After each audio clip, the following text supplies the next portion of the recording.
السلام عليكم ورحمة الله وبركاته كسو دوادا جنالك فائديسو maanta waxaan rabnay in aan barnaamijkeenu ku saabsanaa doorashada iyo maraykanka qaabkay u dhacday inta aanan guda gelin qaabka doorashada u dhacday waxaan rabnaa marka hore inaan ka hadalno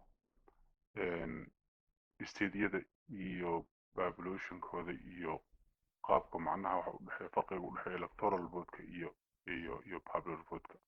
codka guud nin iyo cod haddii la yidhaahdo doorashada waxay ku dhammaatay biden oo 81 milyan iyo donald trump oo 74 milyan iyo 223 in ka badan hel isagana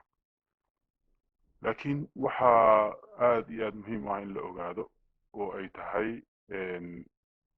qaabka madaxweynenimada maraykanka lagu noqdaa waa in ma aragtay uu helaa qofka 270 electoral vote so marka qaabka electoral vote-ka u shaqeeyo iyo waxa ay ku kala duwan yihiin electoral vote-ka iyo ma aragtay nin iyo codka haddaan u guda galno saad la socotaan waxa weeyaan state kasta wuxuu leeyahay number oo uu ku codayn karo waxaa loo kala duway marka arrintan haddii aan xoogaa sii sharaxo waxay tahay maadaama kontonkan state ay isu tageen mid walbana uu aragtidiisa leeyahay markay noqoto qofkii hogaamin lahaa inuu wax ku yeesho uu ra'yi ku yeesho darteed ayaa ma aragtay wax badan kuma kala duwana popular vote-ka waxaa la sameynayaa state walba marka codkiisa la tiriyo qofkii badiyo xisbigaas ayaa qaadanaya qofkii maaragtay statekaas marka soddon iyo for example texas waxay helaysaa 38 si u kala dadka population badan yihiin ayayna u kala number badan yihiin stateyaasha waxaa ugu badan codadka hadda jira waxaa ugu badan california waxaa kusoo xigta texas oo iyadana 38 markaas kadib waxaa imaanaya maaragtay new york iyo florida oo ay isku number yihiin maxaasaa sababta marka 55 loo siiyey california iyo texas iyo nambaro badan sababta loo siiyey waxa weeyaan populationka maraykanka guud ahaan waxaa lagu tiriyaa 331 milyan oo qof inay ku nool yihiin marka haddii la yidhaahdo marka isteedyada qaarna dad yar baa ku nool qaarna dad badan baa ku nool siday u kala codad badan yihiin ayay u kala dad badan yihiin california waxaa lagu qiyaasaa 37 milyan inay ku nool yihiin isteedyaasha kaloo soo raaca waa 27 milyan iyo bar ay ku nool yihiin florida iyo ohio iyo illinois iyo new york inta kale wax 10 milyan ka yar baa ku nool xataa waxaa jira isteedyo 1 milyan ka yar nus milyan ay ku nool yihiin baa jira ay ka mid yihiin wyoming iyo vermont iyo isteedyo yar yar ayaa jira maaragtay wyomington iyo maaragtay montana iyo isteedyo yar yar stateku waa weyn yahay laakiin populationka dadka degan ayaa yar saas darteed marka waxaa ujeedada ugu weyn marka oo electoral vote-kan loo sameeyey baa waxay ay tahay guud ahaan kasoo qaad in la fiiriyo codkii guud inta uu noqday codkii guud keliya haddii la yidhahdo ha la fiiriyo oo farqiga u dhexeeya labada qof oo tartamaya ay noqdaan kasoo qaad 50,000 oo cod lana ogaado 50kan cod inay ka yimaadeen meeshan uu qofkan ma aragtay xisbigan ay ra'yigooda uu ku badan yahay sidaas daraaddeed marka istiidayaashan yaryar waxay kasoo horjeesanayaan in ma aragtay iyaga loo dooro fikrad ahaan iyo cod ahaan iyo tala ahaan iyagii macnaha waxay noqonaysaa in mar walba stateka badan ay dadka intay u guuraan xisbigii marka dad bata ayaa mar walbana madaxweynaha haynan marka mar ay sina looma kala badinayo marka si ra'yi ugu jiro iyaguna ay u helaan codkooda iyo fikradooda ay uga dhiibtaan state ahaan ayaa loo qoondeeyey numberkaas 3 ama maaragtay 5 ama 6 loogu qoondeeyey saasaa marka hadhowdii doorashada markay dhacday kadibna stateka marka uu soo tiriyo xisaabta ayaa waxaa la siiyaa qofkii statekaas badiyey ayaa loogu daraa konton saddex boqol iyo toban milyan maadaama ay ku nooshahay haddana dadka vooday oo codeeyey waxay total isku noqdeen waxay isku noqdeen boqol iyo konton iyo shan milyan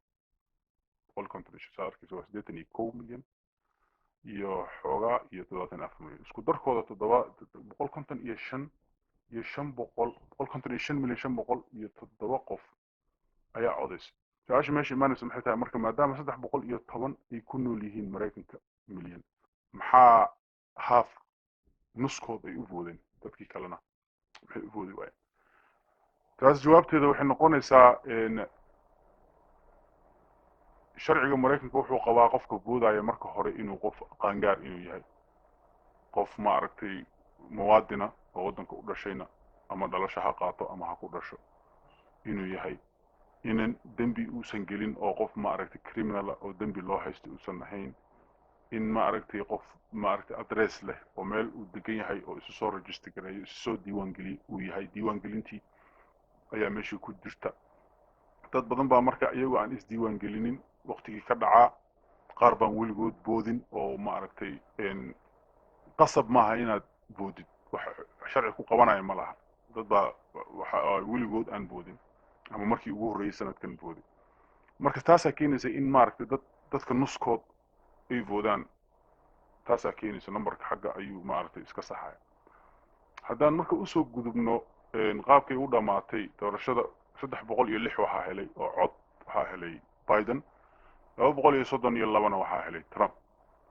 so trump marka dacwooyinkan uu gudbiyey oo uu u gudbiyey maxkamadaha uu ku andacoonayay in doorashadii la xaday ilaa iyo markii doorashada dhacday kadib baan rabnay inaan ka hadalna waxa ay bedeli karaan iyo ilaa iyo hadda waxa uga suura galay lixdii state isagoo ku dagaalamayay oo ku dacwoonayay waxay ahayd Wisconsin iyo Michigan Georgia Pennsylvania iyo Arizona Arizona iyo Georgia waxay iska ahaan jireen wadamadan gudgududan oo loo yaqaano red state-ka oo republicanka ay ka soo galaan sanad walba laakiin doorashadii hadda dhacday waxay noqotay in uu Joe Biden ku badiyo markii ugu horreysay muddo dheer ka hor markii ugu horreysay inuu nin dimuqraadi uu ku badiyo ayay noqotay marka isagoo damage-kiisu iska weyn yahay Donald Trump ayuu haddana wuxuu ku dagaalamay saddexdan state oo aan soo sheegay meel marka oo wax laga qaban karo ma taagna arrintu waa dhamaatay isteediyashii way soo gudbiyeen shahaadooyinkii electoralkina codkii way bixiyeen ilaa iyo 306 cod buu helay waxa haray in la sharciyeeyo oo Congress-ka Mareykanka ay ku dhawaaqaan dacwooyinkan marka uu Donald Trump wado maxaa uga suura gali kara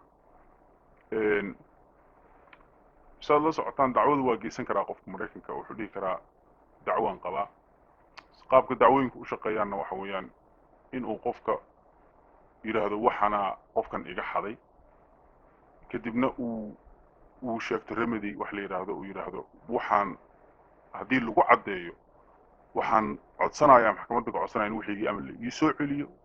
waxay noqon kartaa inuu yiraahdo xataa lacag aragti kale hal igu daro wixii uga xaday wuxuu dhihi karaa hal ii xiro kadib dacwadii markaa maxkamadda inay dhageysato oo ay raadiso wax la yiraahdo cadeyn inay yiraahdo cadeynta kadib ayaa maxkamadda marka wixii isagu u wada codsaday oo dhan inaan la wada siin in qaar laga siiyo iyo in ma aragtay wixii dhanba la dismiss laga dhigo maxkamadda ay u taalaa so laakiin obviously waxa dhacay dhibka ugu weyn Donald Trump iyo qareemadiisa haystay waxay ahaayeen wax cadeyn ah in doorashadan si la isla ogyahay lagu xaday ma jirin waxyaabaha ay weydiisteen waxyaabo aad iyo aad maxkamadda ula weynaabay ahaayeen in ma aragtay koow ay doorashadii loo bedelo badintii uu Biden badiyay loogu bedelo Donald Trump ama iyaga dhanba la dismiss gareeyaan codkoodii la tiray soo labadaas marka waxa waay marna waa iigu dar codkaas inta uu ninkan helay aniga iigu bedel in aniga badiyay iga dhig hadii kalena istidaasha qaarna wixiinaba maba jiraba waabad xadeen marka doorashadin xalaal ma aha xisaabna ma geliso ayay noqonaysaa kiisaskii marka isaga u geystay markii ay socon waayeen intoodii badan ama kulligood bay socon waayeen waxaa dhacay marka state kan Texas waxyaabaha la yaab kale ayay ka mid tahay qareenka stateka Texas inuu waraaq u gudbiyey maxkamadda sare inuu ku yiri stateyaashan kale Pennsylvania iyo Michigan iyo doorashadooda ayaan la xisaabin because khalad bay sameeyeen waxbaa la xaday oo qalad baa dhacay Supreme Courtiga marka way ku soo rejection baa la soo siiyay xal yiri boos aad ka hadashaan idinku ma taagnidin because maxaa yeelay laba state oo mid walba xor u yahay processkii doorashadiisa isagoo xor u yahay oo state ka xaq badan state kale ma jiro wax stance la dhaho aad leedihiin meesha wax idin yaalo sheekadan sheekadinta alla ma aha baa lagu yiri stance marka waxa laga wadaa hadii qof dacweeyo uu yiraahdo okay toos buu qofkan anu wax iiga xaday ama qofkan baa waxa igaarsii waa wax la fahmi karo laakiin haddaad tiraahdo dacwaan ahay waxaan dacwo ka ahay qofkan kale ayaa kan wax ka xaday ama qofkan kale sidoo gurigiisu uu wax u sameynayay baan anu ku qanacsanay marka waxa ku hor yaala war adigu qofkii wax laga xadayna ma ahayd qofkii wax xadayna ma ahayd state-kana sidii waxooda u sameynayaan iyo hawshooda u wadanayaan iyagii u taala iyagoo ha xisaabtama marka state-ka dhexdiisa ka yimaado dacwad ama Trump oo ahaa ninkii dacwada waday ha noo keeno laakiin adigoo state kale ka socdo inaad state kale dacwaysid wax sharciga Mareykanka uu dhigayo ma aha waa lagu yiri waa taasna waxay qoostii ugu dambeysay oo Donald Trump uu ka qaaday doorashada marka sida ay u adag tahay in ma aragtay hal cod oo qof xaq u leh inuu boodo la tuuro qof xaq hal qof codkiisa in qashinka lagu daro sida ay u adag tahay ba haddana waxyaabaha uu weydiistay ayaa waxa aad ula weynaaday maxkamadihii arrintan qaadaya aad ula weynaaday maxaa yeelay haddii nambarada kaliya la fiiriyo uu looga sareeyo Pennsylvania oo uu leeyahay hal ii bedelo aniga hal isiyo uu leeyahay waxa looga sareeyay 81 Michigan waxa looga sareeyay 154 inka badan Wisconsin waxa looga sareeyay 20600 Georgia waxa looga sareeyay 11000 inkastoo Georgia markii hore 13000 ay ahayd tirada uu ka sareeyay laakiin markii mar labaad lagu celiyay tiradii 2000 codoo Donald Trump uu soo kororsaday ay jirtay still 11700 779 cod ayaa looga sareeyaa taasna waxa ay yiraahdeen ma aragtay nimankan maxkamadaha jooga oo qaadiyaasha waa adag tahay in ma aragtay iska dhaaf in aan intaasoo kun oo qof codkooda aan tuurnay hal qof cod uu leeyahay inaan tuurno sabab la'aan wax aan sameyn karno ma aha bay yiraahdeen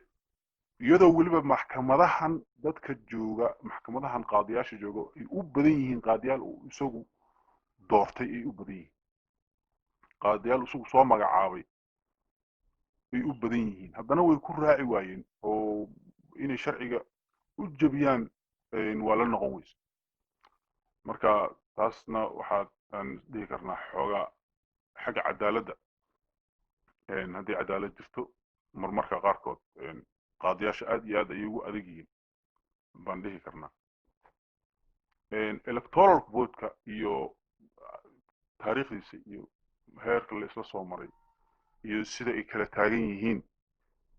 waa mawduuc iska dheer oo aad iyo aad isaguna u dhib badan mar kale ayaan insha Allah ka hadli doonaa